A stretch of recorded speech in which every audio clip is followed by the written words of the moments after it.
Your highs, your lows, your loves, your losses. This is your Soul Care Companion podcast, hosted by Marcus and Marion.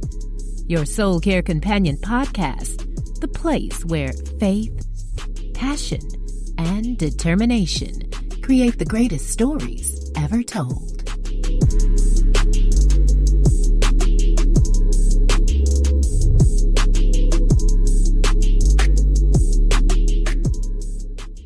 Good day and welcome to your Soul Care Companion podcast. My name is Marion. And I'm Marcus. And we are your Soul Care Companions. Yes, we are. Today's show is quite interesting and quite impacting in my opinion.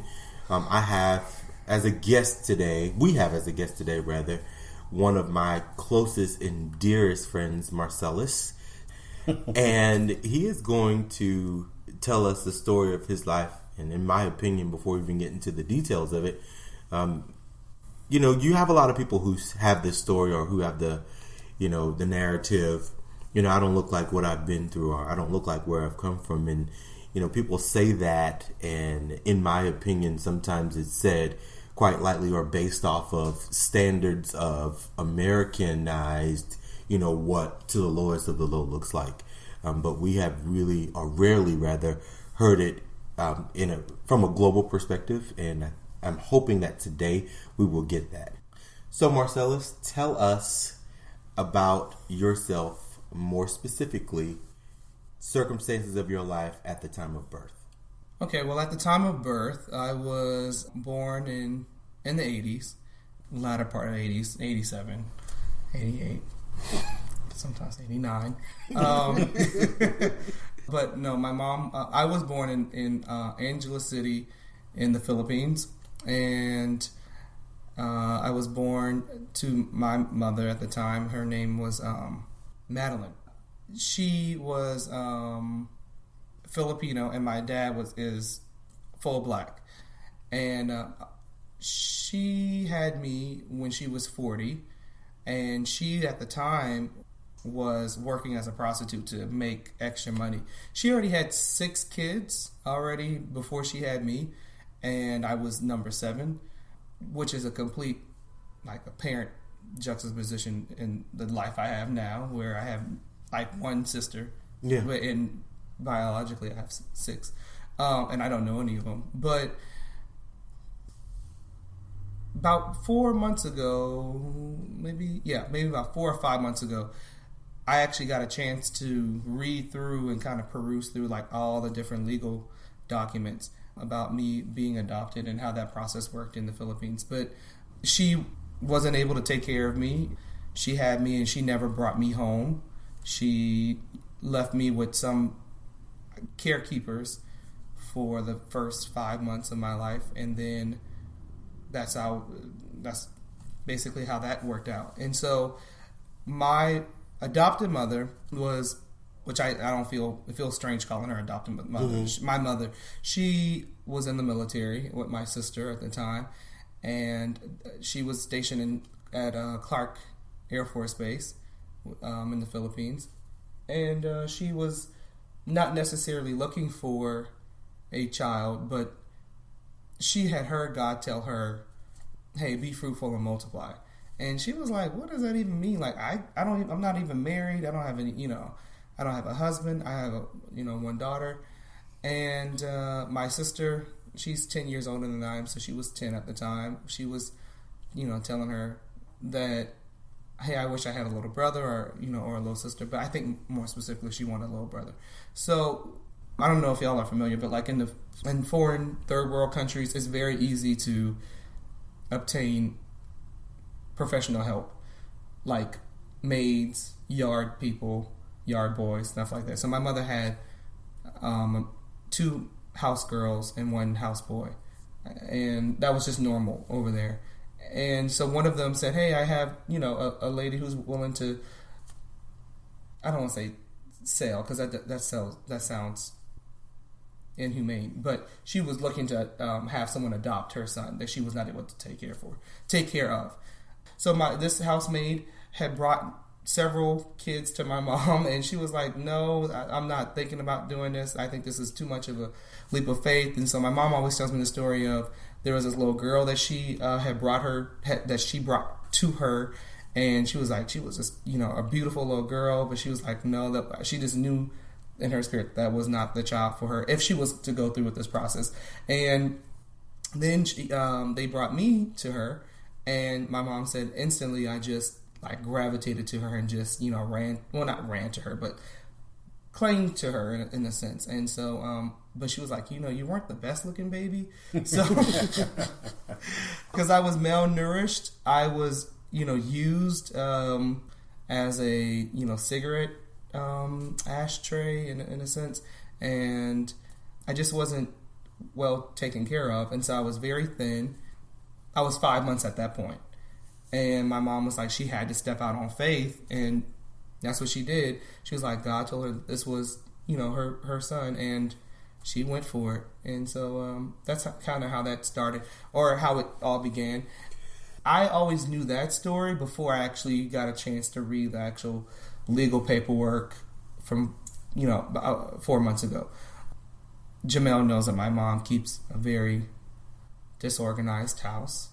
So there's a lot of things that are, a lot of clutter. And so I think we just by chance excavated these legal documents. And she was like, oh, you should take these. And I was like, oh, yeah, maybe I should. So, and there are several copies. So you could tell, like, she was preparing, just in case anything ever happened, 30 years ago now, to make sure that we had enough copies in case. So reading through the paperwork, I found out recently, 4 months ago, that I had that my biological mom's husband died in 1984, and he died in a car crash, and it left her with 6 kids in the Philippines, which is already I believe it's a third world country, and so she was forced to go to work, and her actual profession was working at the dry cleaners.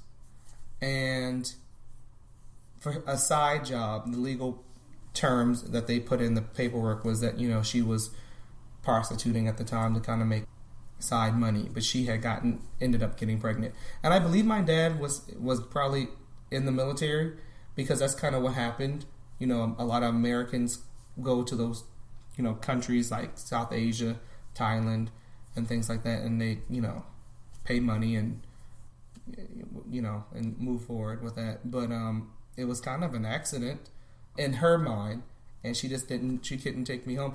And it was, I think the most touching thing was, because I'm not an emotional person, but I think what touched me the most was that in the legal paperwork, it did say she wanted to give her son a better life that she knew she was not able to do.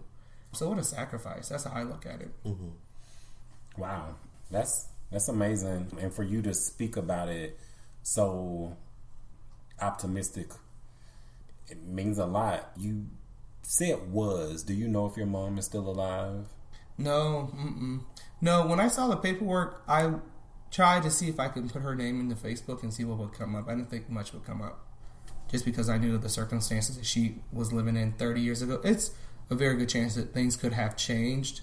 When her kids had gotten older, maybe they had taken care of her, and maybe she I could locate her on some type of social media platform. But no, I don't know if she's still alive or not. My mom had kept a picture of her, but we lost it when we moved from the Philippines, because there was a volcano, so we had to quickly, evacuate the Air Force Base at that time. And then we went from the Philippines to Texas, and then from Texas to Charleston.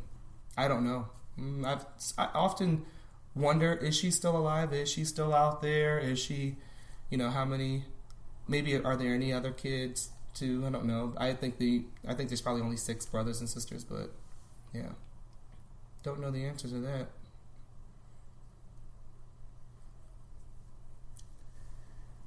You mentioned faith a lot in referencing your mom, and she heard God tell her to be fruitful and multiply, and it was a step of faith essentially. What does that mean to you? That's an interesting question. So what does the meaning of, how does faith play into that situation? Is that... Well, I mean, ideally, yes, but specifically, your mom heard the voice of God. Right. Tell her to be fruitful and multiply.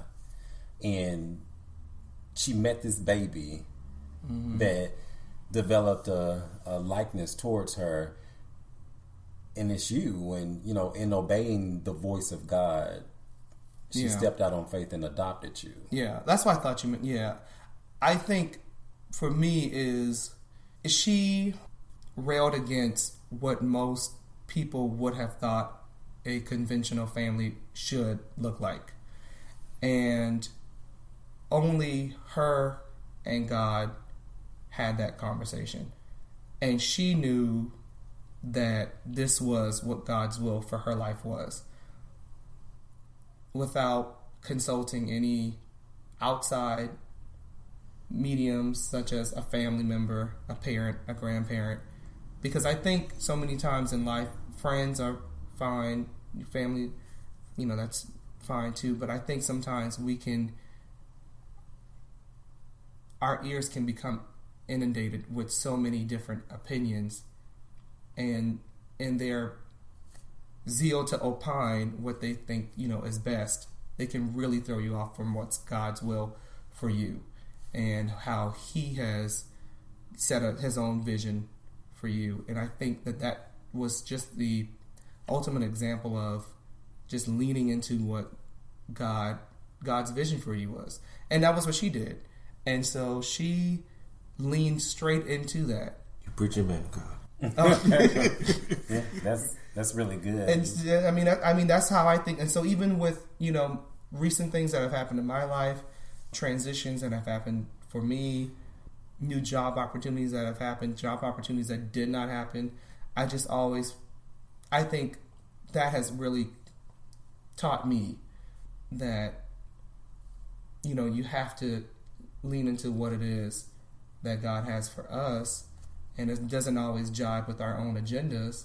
And even though that sounds like really, really churchy, because I'm not the most churchiest person, you know. But I mean, growing up in church, yeah. But I just feel like my life is a prime example of that. And so when I tell people, "Oh, this is my mom," and people always ask me, "You know, why? You know, you're so close to your mom." I'm like, "Yeah, because she literally saved me." You know.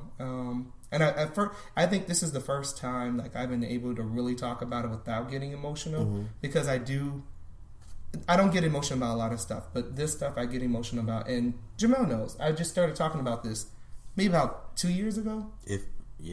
Maybe. Yeah. And just so you listening know that Marion is Jamel. Oh yeah. Sorry. He goes by a couple names. Just two. Oh my God. You're listening to your Soul Care Companion podcast with Marcus and Marion. Join the conversation and follow right now at your Soul Care Community on Instagram and on Facebook for updates on upcoming events and a regular dose of wisdom, insight, and companion connections. I'm really like attracted to this whole notion of leaning into. Yeah. I mean, if we can just kind of talk for a minute about like what that means today, you know, leaning into God's will, leaning into God's plan. Mm-hmm. Yeah, I think it's different when you grow up as a kid and you hear, you know, you gotta be in God's will. You gotta, you know, it's like, okay, I get it. I don't think anyone is going to say, "Oh no, I don't want to live in God's will." "Oh no, I don't want to do what I want it to be all about me and I have all the answers." I don't think anyone in their right mind says that. Or even if you're not Christian, even if you're, you know, of some type of other, you know, faith, I think that no one goes into life like that. But I think it's one of those life lessons that has to be learned by experience and also practice.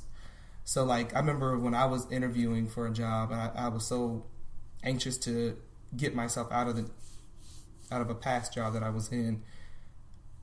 It didn't work out, you know, on 2 separate occasions.